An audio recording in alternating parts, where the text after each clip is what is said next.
Praise the Lord. ஆண்டவருடைய பதிலுக்காக பல நாட்களாக, பல வாரங்களாக, மாதங்களாக, ஏன் ஒரு சில வருடங்களாக கூட நீங்கள் வெயிட் பண்ணி கொண்டு இருந்திருக்கலாம். இன்றைக்கு ஆண்டவராக இயேசு கிறிஸ்து உங்களுக்கு அதற்கான பதிலை தருகிறார். சங்கீதம் 126:5, கண்ணீரோடே விதைக்கிறவர்கள் கம்பீரத்தோடே அறுப்பார்கள்.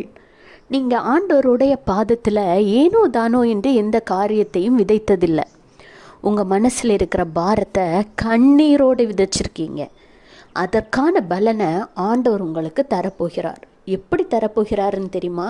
நீங்கள் கேட்ட மாதிரி இல்லைங்க, கம்பீரத்தோடு நீங்கள் அறுவடை செய்ய போகிறீங்க. உங்கள் வாழ்க்கையில் பொருளாதார காரியமா, உங்கள் பிள்ளைகளை குறித்த காரியமா, கணவன் மனைவி குடும்பத்தை குறித்த காரியமா, படிப்பு, உங்களுடைய பிஸ்னஸ் காரியங்களா, இல்லை உங்கள் சரீரம் சம்பந்தப்பட்ட காரியங்களா? ஒரு மனிதனுடைய வாழ்க்கையில் விதவிதமான பிரச்சனைகள், போராட்டங்கள் சாத்தானாலும் வருகிறது, மனிதனுடைய தவறான செயல்பாடுகளினாலும் வருகிறது. எப்பேற்பட்ட போராட்டமாக இருந்தாலும் சரி, நீங்கள் ஆண்டவராகிய இயேசு கிறிஸ்துவின் பாதத்தில் கண்ணீரோடே அதை விதைத்திருந்தால் அதை கம்பீரத்தோടെ அறுவடை செய்வீர்கள்.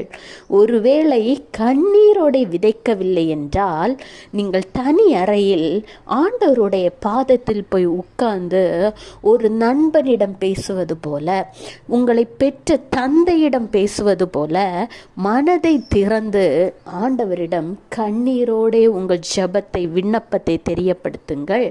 எதற்காக தெரியுமா? நீங்கள் கம்பீரத்தோടെ அறுப்பதற்கு. கர்த்தர் உங்களையும் உங்கள் குடும்பத்தையும் ஆசீர்வதிப்பார். Have a blessed day. Jesus bless you.